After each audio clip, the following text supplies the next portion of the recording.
All right, welcome to a brand new episode of the Jake Blanchard podcast. I'm here with Tom Murphy, and I'm excited that you've decided to join me on the show today, sir. Yeah, man. Thanks. I appreciate you, Jake.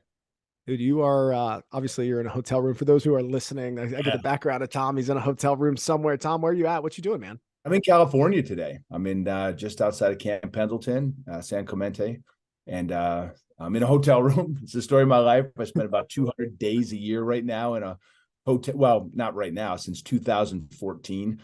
So this is my life living in a hotel. But I came out here, crazy story. I don't even know if we'll get into it, but just spent the last 2 days with about 250 Marines in the infantry. And it's just kind of a wild story. And I still don't know how to process what just happened to me over the last 2 days here. It's crazy. Well, man, that's where I'm at. Dude, I love it, and I've been looking forward to having you on the show to the last couple of weeks, doing some research on you, your background. I'm really interested in kind of the ecosystem that you've put together with Sweethearts and Heroes, and some of the things that you're out there doing, impacting lives, and those types of things. Why don't we just dive into that right away? Mm-hmm. Like let's just get to the, what is Tom doing right now, and like what does that ecosystem look like? Yeah, man, it's a happy little accident, as the great Bob Ross would say. Didn't intend this. The universe had it ordained. I told you I was from Philadelphia, and I've told this story before. I actually just started telling it a couple of years ago. I didn't talk much about it, but my parents ran a mission home. They used to literally take people off the streets of Philadelphia. And we didn't have a lot of money, man. In 1979, my dad told me a couple of years ago he made $8,000 and 3 kids, my mom, and we always had people living with us. And I spent most of my weekends going to prison, visit my brothers and sisters growing up. And I could just tell you story after story, man. Tough stuff. And that's when it started, Sweethearts and Heroes. And, I was a struggling learner, like massively. Like you never met my academic equal. I got a 630 or 640 on my SATs. You probably got that on one half of your SATs, Jake. There's some truth to that. Yeah. I didn't care about school, but I was programmed to wrestle. My dad and I, from the time I could remember, him on his knees every single night. As I got older, we would break beds and smash walls. And you talk to my mom, she'd be like, it was a disaster. And, but I was just programmed to put my hands on people. I don't know what it was. It was just, that's my significance. And, I moved to New York when I was about 10. My parents kept it going, had people shipped from Philadelphia to New York. Kind of weird. You didn't talk about it as a middle school or high school, or homeless people living in your barn that was converted into some apartments. And, but I found the sport of wrestling, and it just changed my life forever. And fell in love with wrestling. My wrestling coach never really wrestled. I had about 7 or 8 kids on my team. Small team. I shouldn't have defied any odds because my dad didn't know how to wrestle. My coach wasn't really a wrestler. I just didn't know how to lose. And I thought I was going to wrestle the rest of my life. Time for college came. I was a pretty decent wrestler. I entered the state finals at 37-0. And wow. I just didn't know how to lose. I wasn't good on my feet. I couldn't take many people down. I just was scrappy. And I thought I was going to wrestle, but my grades were so bad that the story is like, will make you believe in cosmic forces, how I got into college. Anyway, I did get in, went to a school called Brockport in Western New York. My coach was a guy named Don Murray. Was an Olympic coach in the 76. And I think it was 76. Really a interesting guy. You waited for him to die every day because he was such a monster, but I wouldn't be who I am today without him. Yeah. Last year, he was the longest reigning NCAA coach, 51 years. A legend. Wow. And yeah. And, but I fell in love with education in school. And I went in there as on special talent, left with almost a perfect GPA in psychology and philosophy. And I wasn't ready to stop wrestling. I'll wrap this up so you can jump in. I wasn't ready to stop wrestling. So when I got out of school, I was on my way to Chicago to graduate school. I got involved in the rail industry for the summer, fell in love with that. I happened to get stationed put in St. Albans, Vermont, and met Julio Fernandez. And, this was in 2001, something like that, a long time ago. Yeah. A buddy of mine was doing some jujitsu. And, I came off a national championship team. I was runner up in the country. And I'm like, I want to go show these jujitsu guys. Man, I got choked 6 ways from Sunday. Man. And I just got fascinated with it. I'm like, are you kidding me? Like, I could take any one of them down, but you put that kimono on, they grab a hold of your neck, and you're like, Yeah. did I really just tap? And I just fell in love with it. And I like to compete, but I'm a training junkie. Like, I just love to train. And so I didn't care if I ever competed again. It was my outlet. I had a wonderful career, man. I had some men that wrapped their arms around me in business. I worked for a guy that took our company from a $500 million to a $2 billion company, worked for Fortress. And I just became one of his disciples. And he mentored me. And so I didn't care if I ever competed. And, I found myself just training with Julio. He was connected to Carlson Gracie, like the father of mixed martial arts. Yeah. And he retired from Carlson's team undefeated with over 200 kimono matches. And I got to know Carlson, went back and forth to Chicago, trained with him. Stephan Bonner was on The Ultimate Fighter, God rest his soul. That was recent. And and I never watched Ultimate Fighter 1. I mean, I was into the UFC, but it was early, but I was just busy working. I was having a family. I had 4 kids at the time, little kids. And so I'm not a smart guy, Jake. But I do know I have an instinct to protect my family. Yeah. And it's an ancient instinct that I was programmed with as well. So I wasn't going to do anything stupid, and I was making really, really solid money. But I could play both roles. I could continue to train and work out and strangle people and fun stuff like that. And then I found this Ultimate Fighter 1 came out. My sister applied me to the show. I'm like, Kristen, I didn't even watch the thing. And I can't believe I didn't watch it.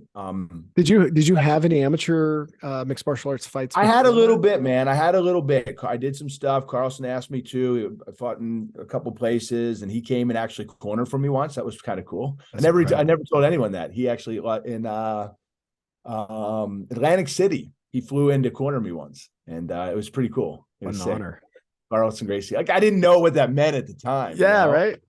And then I started going back and forth to Chicago, trained with Stephan a bunch, with Miguel Torres and those guys. And I found myself, it's kind of a sad part of the story, and it's a little heartbreaking to me. I'm still friends with Julio, but, and I don't know if I should say this, but I'm gonna, it's just the way it is.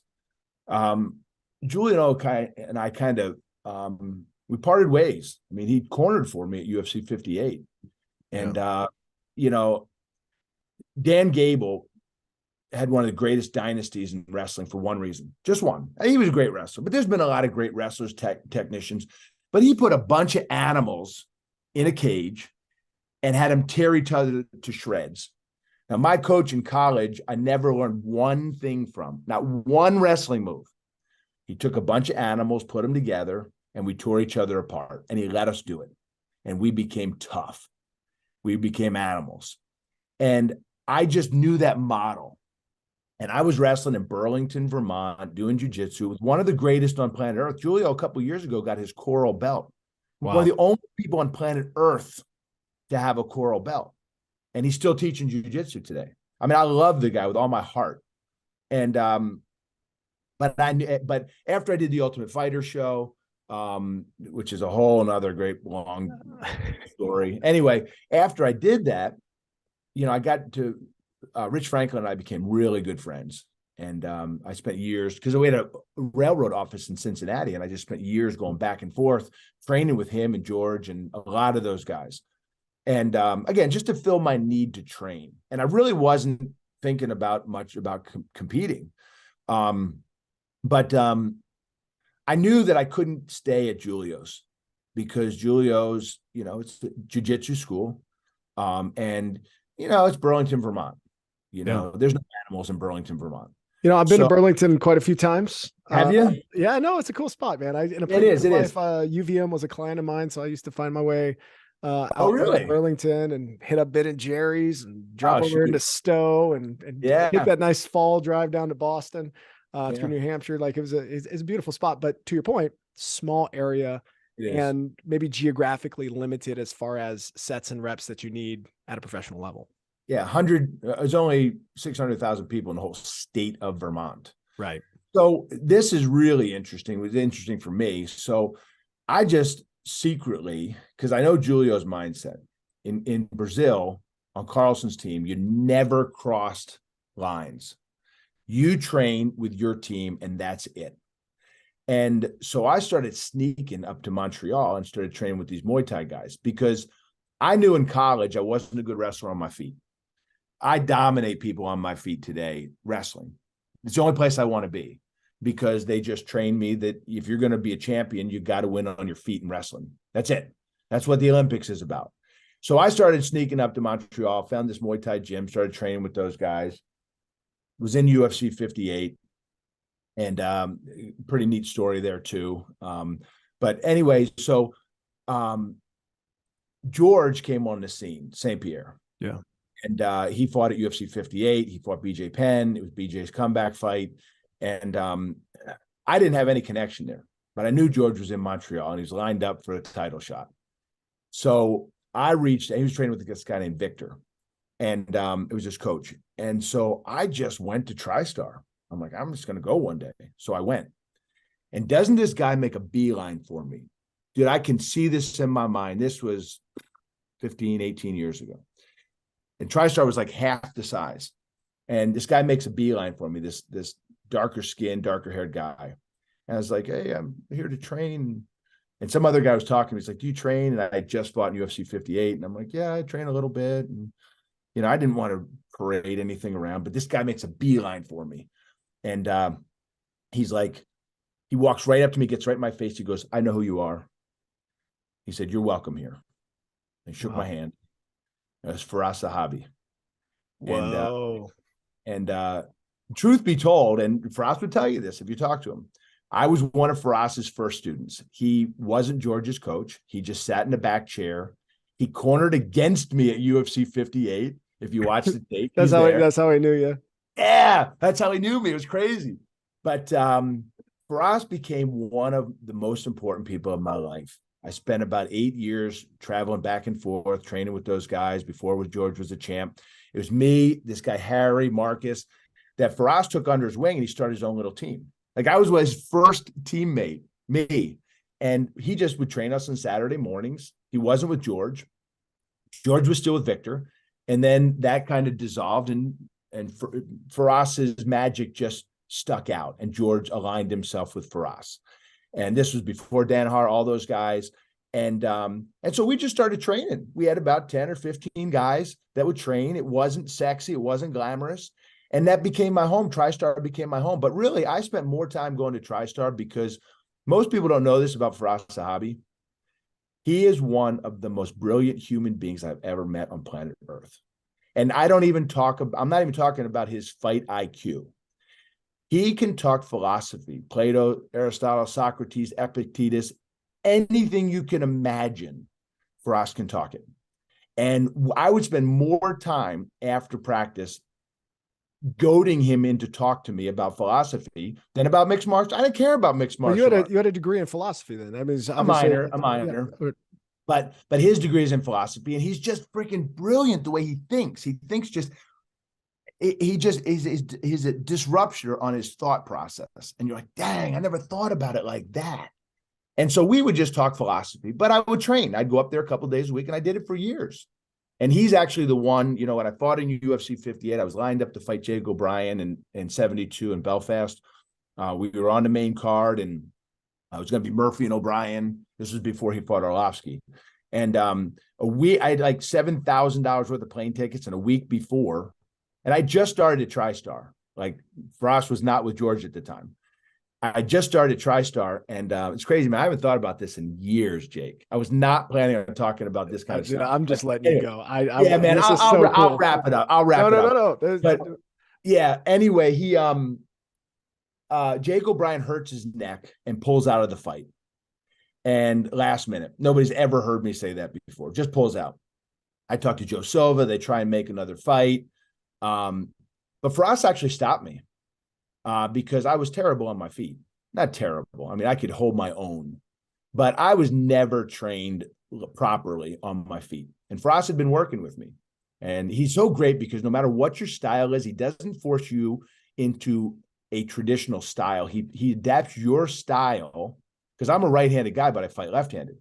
I fought one fight right-handed, one, Rashad Evans, because I tore my MCL the first week of the show. And I don't even talk about that because I never want to make an excuse. Never mentioned it on the show. I had surgery 2 days after I fought Rashad.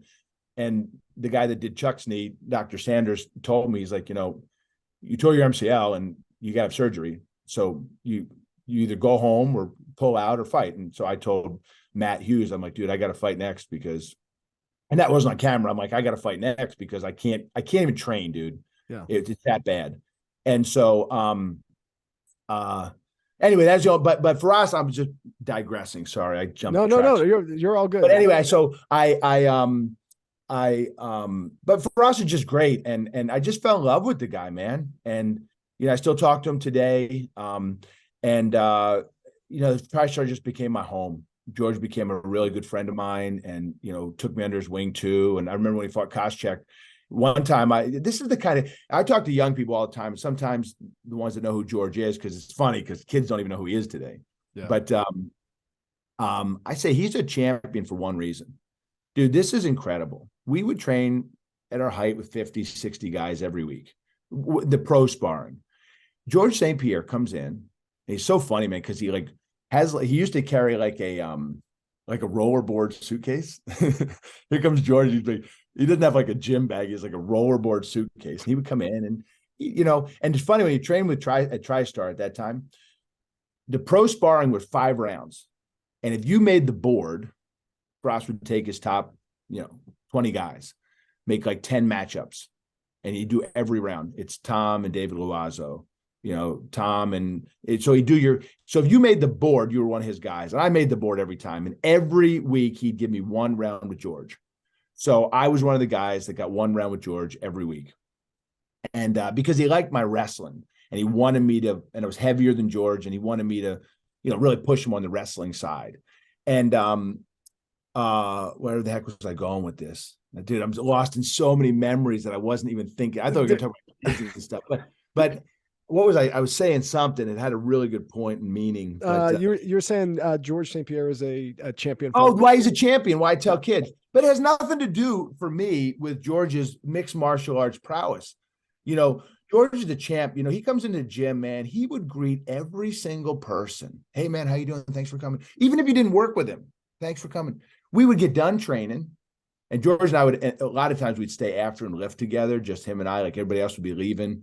But he would thank everybody for coming, shake their hand, gratitude, appreciation. Yeah. I mean, here's a guy that's making 7 figures. He ain't got to do that.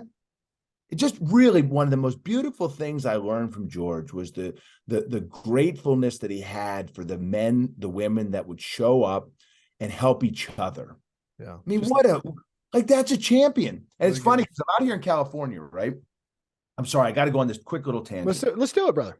Yeah. So I'm out here in California, and it's a tough story, man. This unit lost 2 Marines in the last 6 months, to suicide.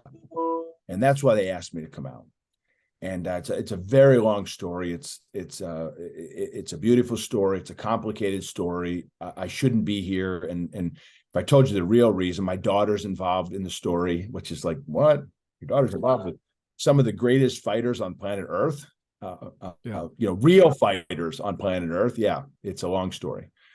But I come out here, man, and I got to do this 90-minute keynote. We did a bunch of other stuff, which I'm still processing it. I can't even understand what just happened to me over the last 2 days after almost 15 years of doing this. But we come out here. One of the things that hit me was, I trained on a national championship team, tough guys. And we were tough on each other. almost to a hazing aspect with new guys that came in. And that happens with Marines. Like there's some tough stuff that happens that no one can talk about. Tough stuff happened to me. Until you made the team, you tried to ruin a freshman. And, I didn't, but I watched it happen. And I think back on it, it's almost embarrassing that we treated humans like that. But that's what makes a national championship team. Yeah. But here's the beautiful contrast, man. I go to TriStar, where there are world champions.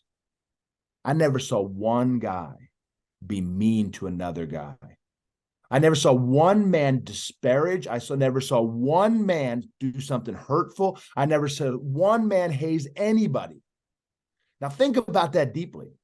You got a national ranked championship team that would brutalize each other sometimes. And there was a brotherhood. I get it, man. I get it. There's a tremendous amount of utility in teasing. Peter Gray writes about it. He's a researcher from Boston College. Brilliant. If you haven't read the book Free to Learn, it's brilliant. If you have your own kids, you should read it.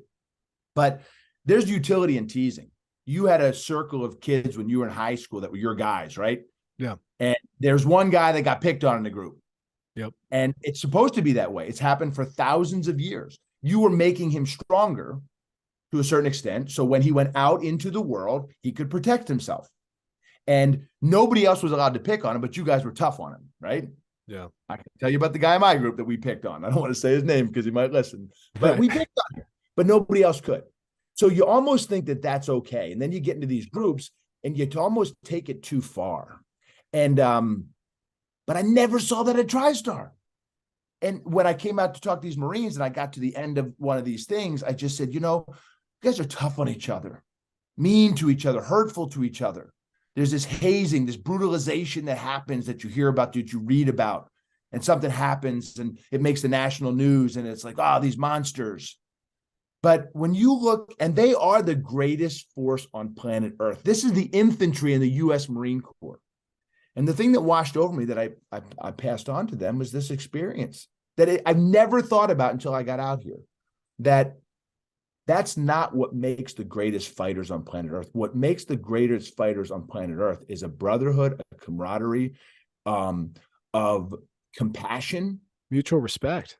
Yeah, absolutely. you know what? I'll back that down a little bit. I would say dignity and the value that they all bring to the table as humans. So I don't know, man. There's so much to talk. Anyway, I'll just wrap up the story real quick. So, I do the Ultimate Fighter show. I get involved with TriStar, blah, blah, blah. I don't really understand what's going to happen. I get done with the show.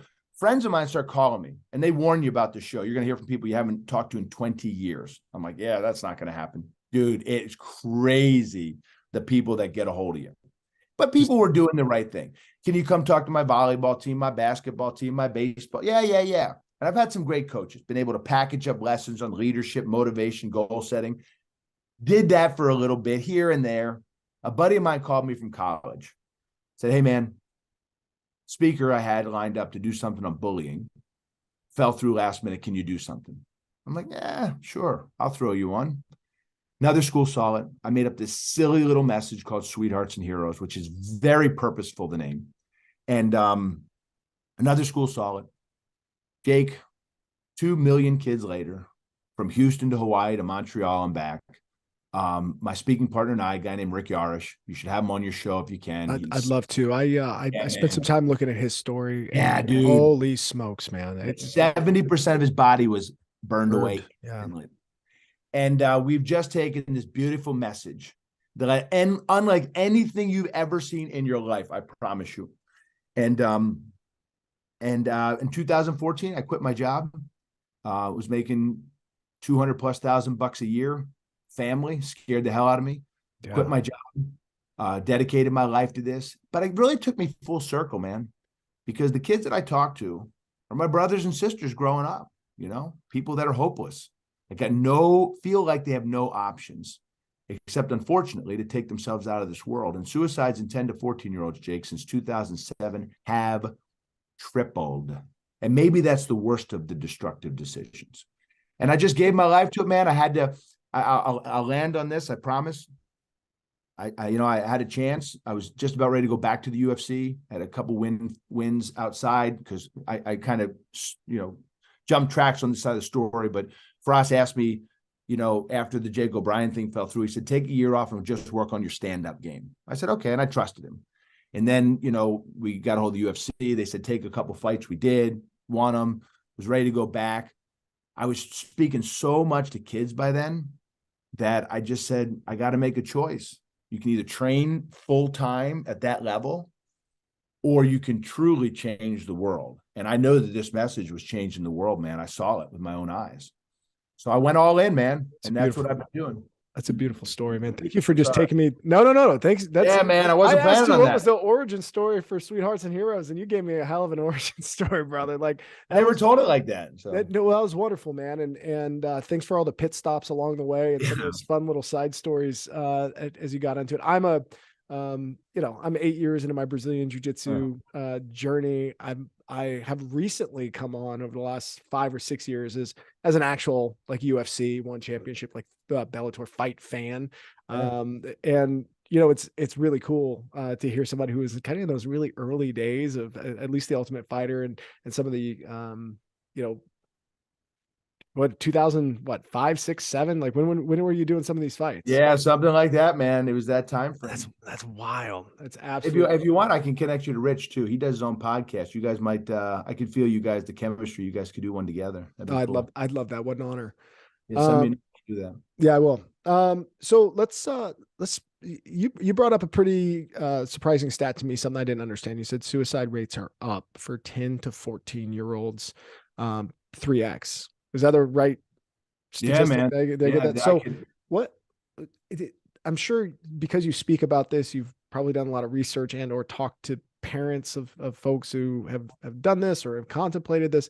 What's going on? Is it technology? Is it a lack of empathy? Is it what are some of the factors that we're seeing that causes this? We have more connectivity than any other time, but a lot of times suicide, depression are associated with loneliness. What's going on, man? Check. Really? You nailed a lot of them, Jake.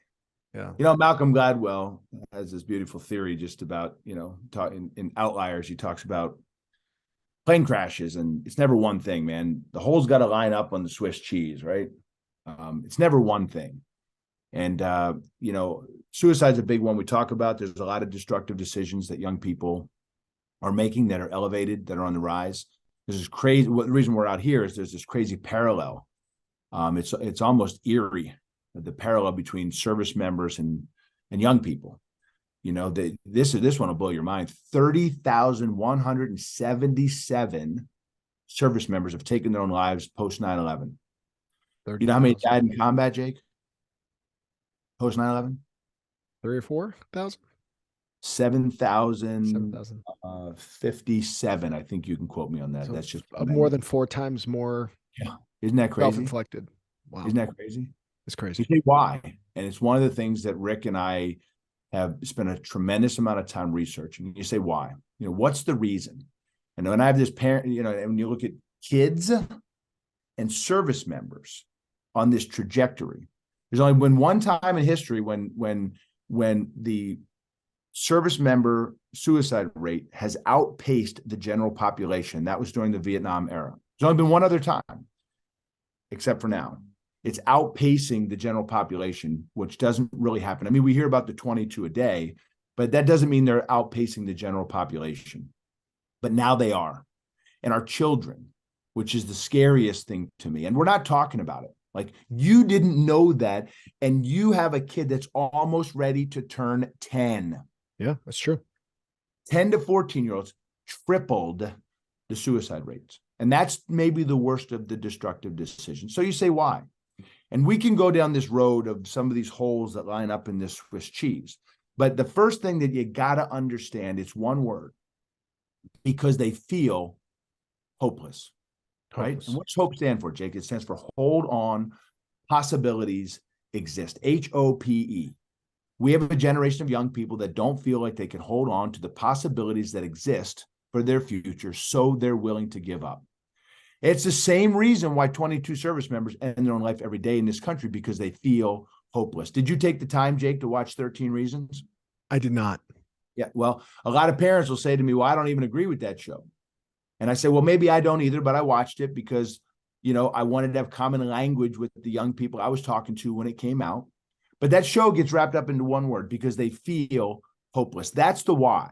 There's no other reason why. That's what causes this destructive decision, this feeling of hopelessness. Now, think about that, man. In the most technologically advanced civilization Earth has ever known, right? And then the next question that people ask me, they say, well, what causes? It's why? What?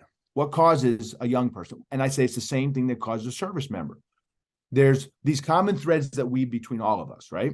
They connect every human on planet Earth. It's what it means to be human. Most people have never really, really thought about it. And when I say these things, you're going to be like, oh, yeah. But number one, outside of food, shelter, and water, what do we all need? Number one, some kind of meaning, some kind of purpose, some kind of significance. And when you think about this deeply, right? Nietzsche said, he who has a why to live can bear anyhow, right? He said, it's this sense of meaning, purpose that Viktor Frankl talked about, in Man's Search for Meaning. Right. And everybody's connected to this thing. We all have this great existential search for meaning, for purpose in our lives. Now, young people are in the midst of finding this meaning, right? When you were 13, 14, you got interested in something. I know your son's interested in lacrosse. That's starting to give him some meaning in life. Your daughter's interested in a little bit of dance, maybe some jujitsu. Before the age of 10, there's not much in meaning. You see the seeds of it. Before the age of 10, a kid needs one thing, and that's to belong. We'll talk about that in a second. But really, you got young people in the most technologically advanced civilization Earth has ever known, as I just said, that are desperate for meaning. Now, you think about what just happened to a lot of young people over that pandemic. When you were their age, you were just finding it. You got your first sport, you got your first instrument, you got your first job. That gives young people a sense of meaning. We stole it from them. We ripped it away from them for safety purposes, apparently, right? Yeah. You and I will never know how that feels to not be able to follow that same trajectory that human beings have followed for millions of years. And then you go deeper than that with meaning, Jake. It was G.K. Chesterton, the great journalist, British journalist, maybe arguably the greatest outside of Muggeridge, right? He said, meaninglessness does not come from the exhaustion of pain. Meaninglessness comes from the exhaustion of pleasure. You think about that with your own kids. We have inundated our children with so much pleasure. We've filled that everything they've ever wanted, everything they ever need, everything they can ever imagine, see. We've annihilated imagination with kids because they don't need it anymore, right? They don't need imagination anymore. All they need is this. And they think this will blow your mind, Jake. Check this one out. You want one thing for your kids: to be loved, happy, loved, happy, right? Yeah. Most parents will say loved. I agree with you, but they'll say, I want my kid to be happy. You put Jean Twenge, if you haven't read iGen, you got young kids, it should be a mandatory reader on your list. She's a professor at Stanford. It is now. Okay, good. That's why we're here, brother. So listen, this right here, check this this statistic out.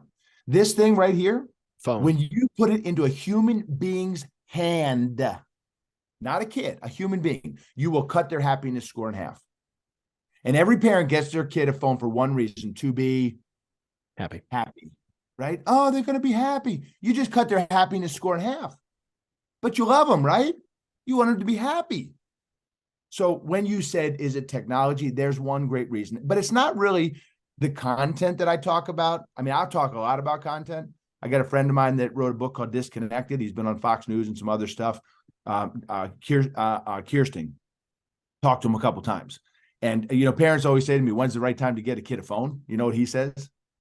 When you're ready for your kid to watch hardcore pornography, get him a phone. And then he pauses. Like, you think your 10-year-old, you have eyeballs on what they're doing. You have no clue. The pornography industry has inundated them at a very early age through cartoons. And you think you can manage it. You can't. And that shocks parents, but that's not really even the real problem.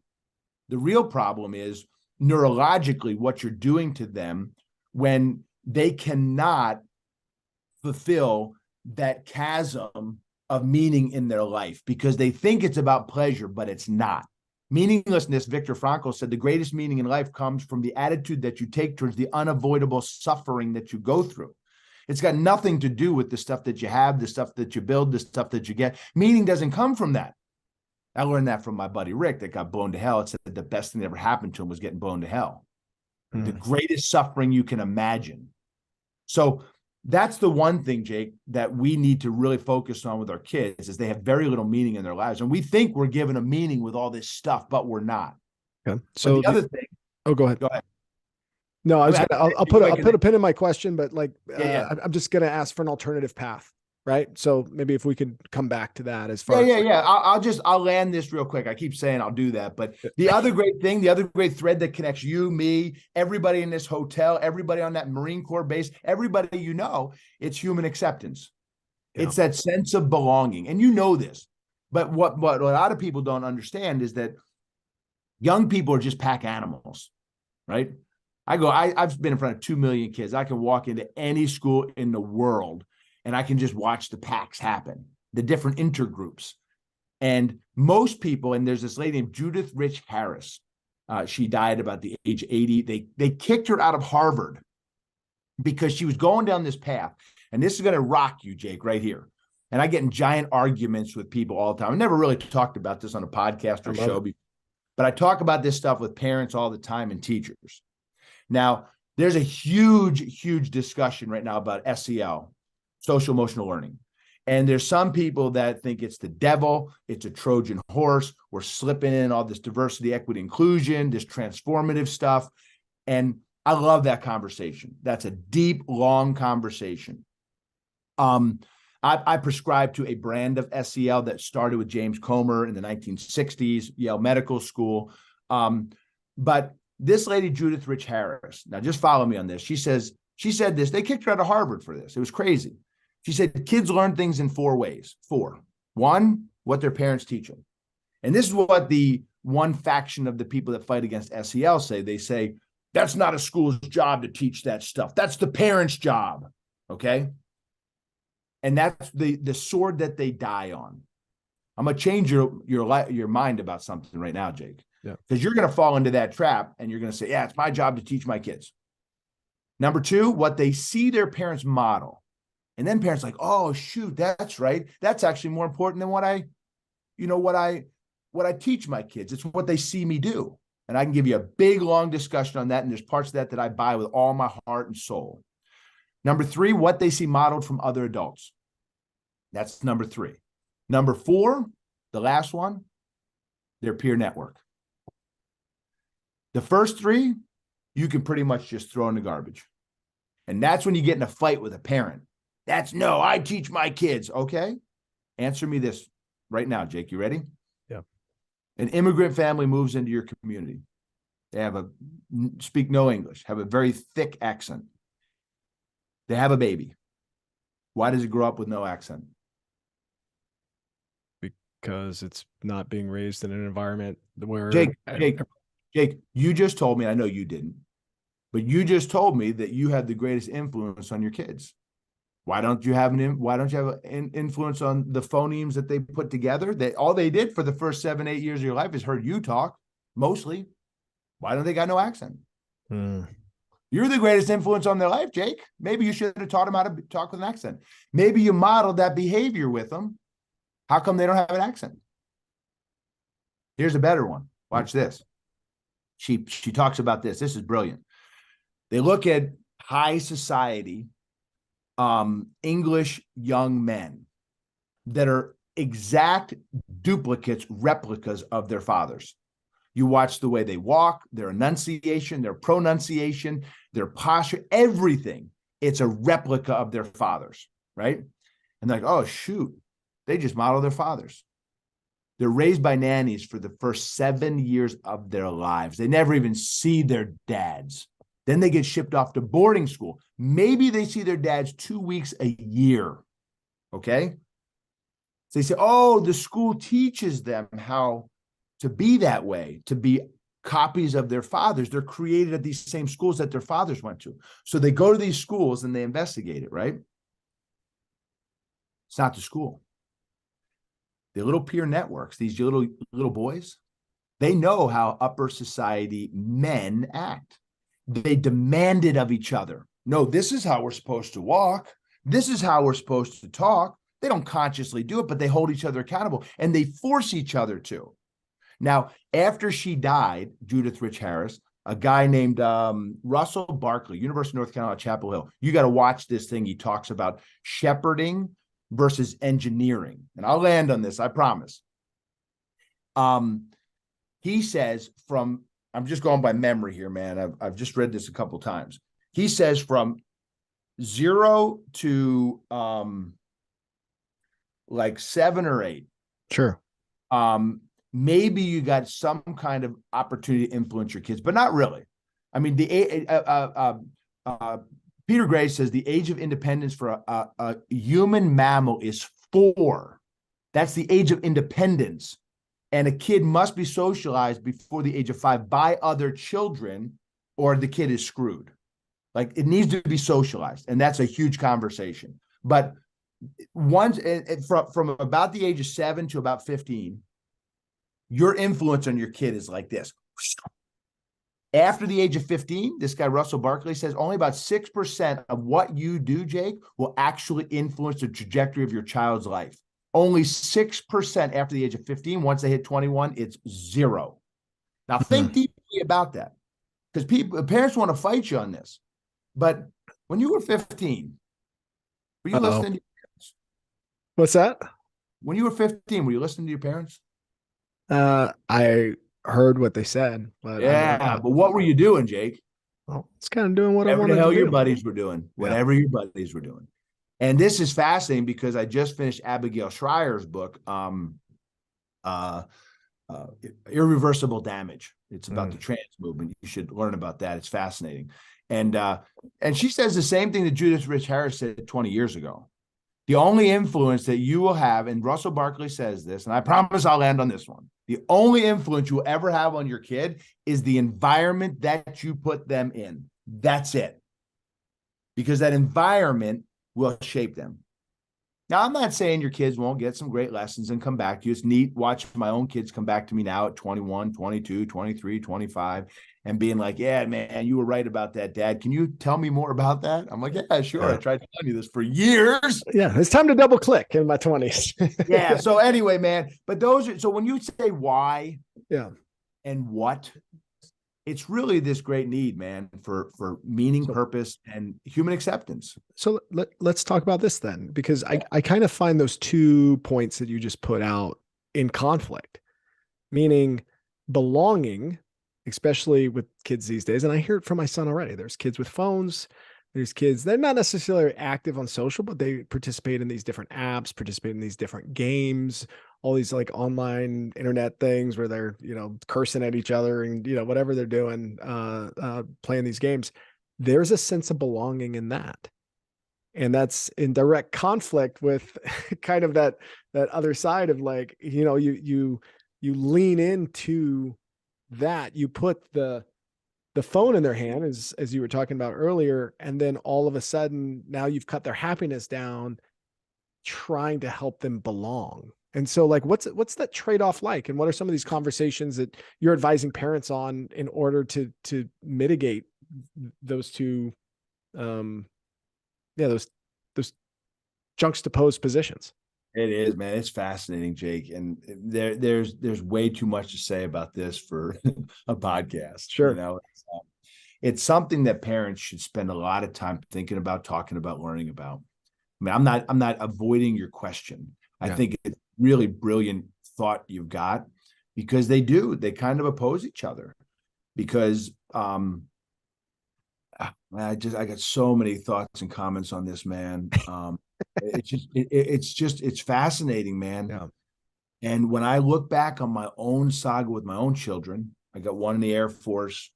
She changed the engines on F-35 fighter jets, but I was smart enough because someone hit me in the head when I was younger. My son Thomas is 19 today. And It's funny, man. And I was so blessed to get this lesson. You know, I put him in wrestling, and he, at the age of 5 or 6, he bit a kid, punched a kid.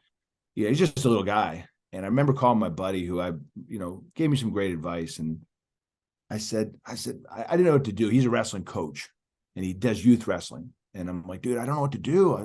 What do I do? Like, the kid loves coming to practice with me, but I don't, it's the way. And I went on and on and on. And he said, stop. He said, what did you just say? He loves coming to practice with me. And he did, stop. You went too far. He loves being with you, Tom. He's not a wrestler. You're making him become a wrestler. He's not a wrestler. And I was like, no. He said, Tom, that's your significance. And dads are really good at this, Jake. And it's very, very dangerous because we assign our significance because you want your kid to feel the same joy and the same elation and the same sense of meaning and belonging and purpose that you get from what makes you you. But Russell Barkley says this. He said, your kids are a beautiful mosaic of your extended family, not of you. Get over it. He says you're born with over 400 different personality traits that emerge as you continue to grow. And your job as a father is to shepherd them. Your job as a father is not to engineer them. This is some of his stuff. But I had to learn that. That day I told my son, you don't have to wrestle another match. And he loved going with me, played the games and still wrestled a little bit. But Thomas got into fencing. He loves to skeet shoot. He got into skeet shooting. He got into swimming. Now he's into strongman at 19. And that's the love of his life. He started taking himself to the gym with a guy from the military, probably because I was hanging around with Rick at that time. He got up at 6 o'clock in the morning before he had to do his schoolwork. And for years, he went to the gym at the age of 12, 13 with this 25-year-old man who was a freaking monster because that's what he wanted to do. So, we can talk about the problems. And my buddy built Wingman Connect for the U.S. Air Force. And one of the things we do is we say the deficit and then we live in it. What's the problem? We got to do that. But once you say the deficit, you got to reframe it and then come from a place of strength. And you got to identify it's the first thing I asked you. What are your kids into, Jake? Yeah. Because dads are really awful creatures, right? Because they want to, you got to do this, buddy. You got to do this. I was standing with a dad once, and I told somebody out here this story. I was standing with a dad once, and, I was talking to him, and I turned to his daughter. She must have been 13, 14. And I said, what do you want to do? She goes, I want to cut hair. And this dad right in front of me says, well, you can do better than that, sweetie. And I turned to him and I said, bro, I got a buddy of mine that I was gentle. I said, I got a buddy of mine that makes millions of dollars cutting hair.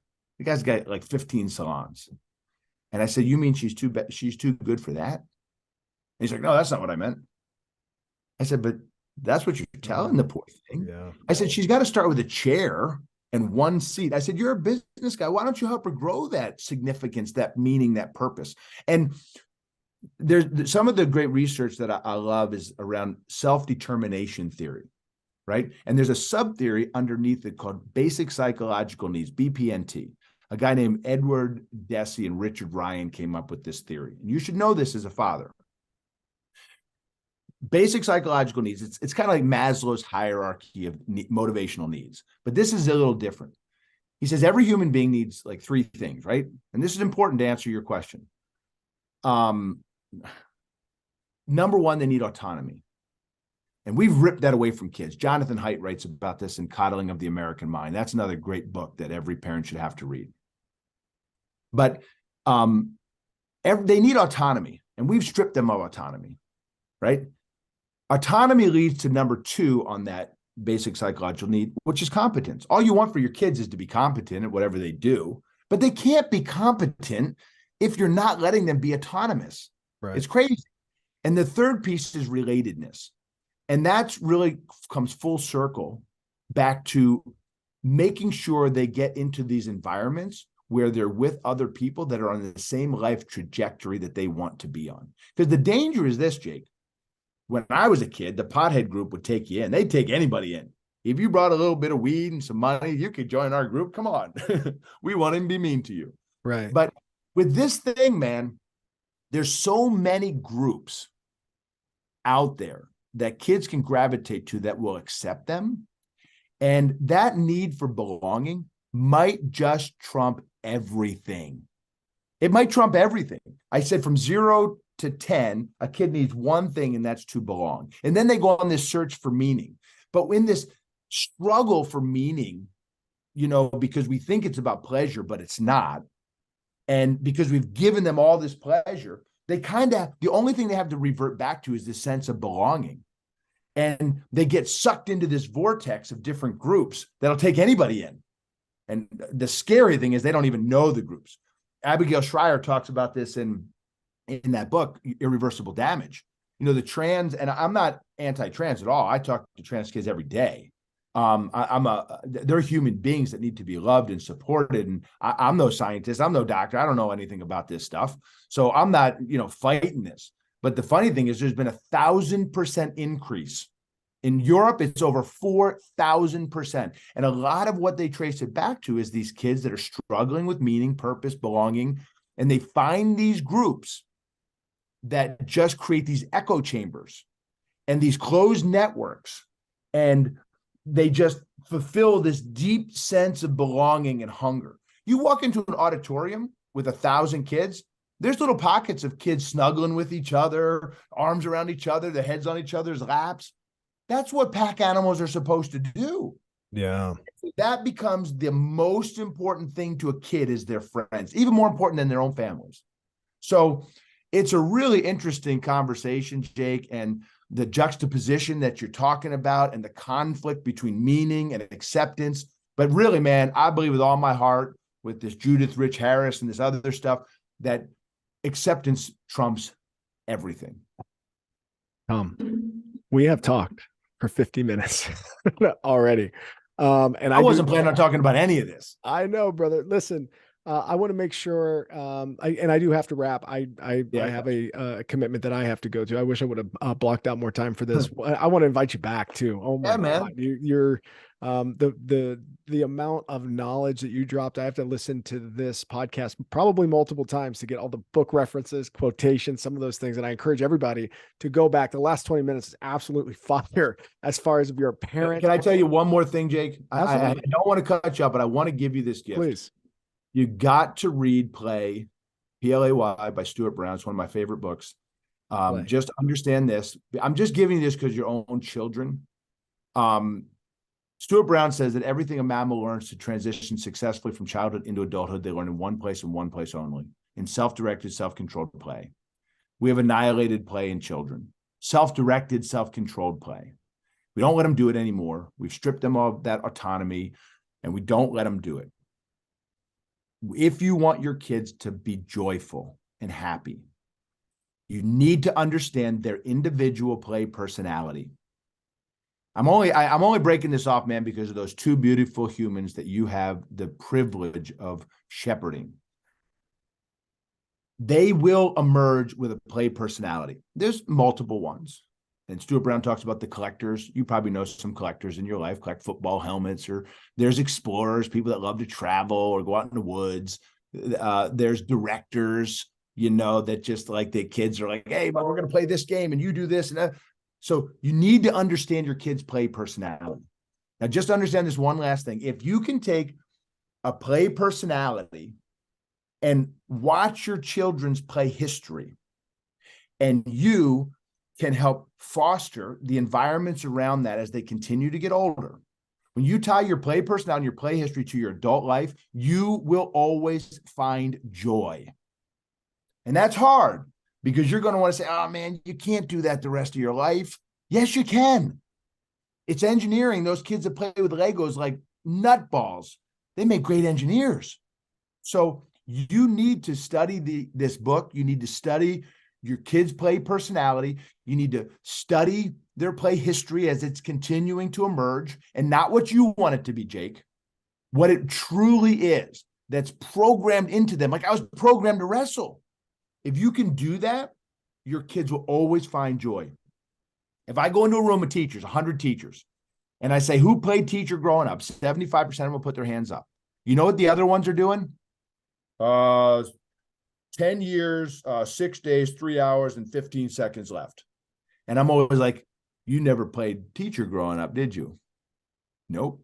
I just settled for a job. So please, man, make sure you let your kids play. There's nothing more important than mammal than play. Every mammal has a play cycle that they go through. Rats will play from 4 weeks to 14 weeks, and then they stop. That defines their entire life. If you disrupt it, they don't even know how to mate properly. So I could talk for days about play, but please, please, please, those beautiful creatures you have at home, make sure you know their play personality or the versions of it. Make sure you foster their play history, and you help them tie that to their adolescence, their adult life, and the relatedness of the people and the environments that they're in that will foster and grow that, because then they will be happy human beings. Tom Murphy.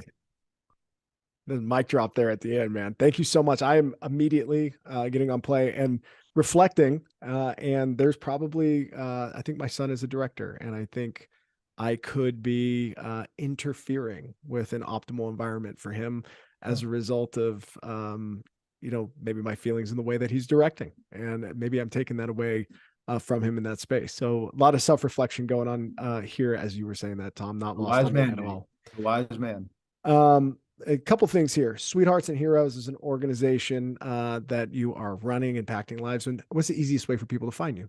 Website, social? Sweetheartsandheroes.com, social media. It's everywhere. Wonderful. We didn't talk about the fact that you're an entrepreneur, restaurateur, doing some really cool things in that space as well.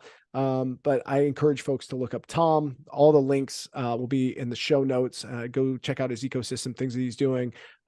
Maybe invite him and his team to come and speak at schools, organizations that you're a part of. Sounds like he's doing it a lot. As well. So, Tom, thank you so much for your time. I appreciate you spending it with me today, and enjoy your California experience out there. It sounds like some impacted lives are happening, and look forward to having you on the show in the future. Thanks, man. I work 24/7, Jake. If you ever need anything, but the most important work you'll do is with those two beautiful, well, and your wife. She's got to be more important than your kids. Don't ever forget that. I'll talk to you about I don't, man. Thank you, Tom. Have a wonderful day. you, brother.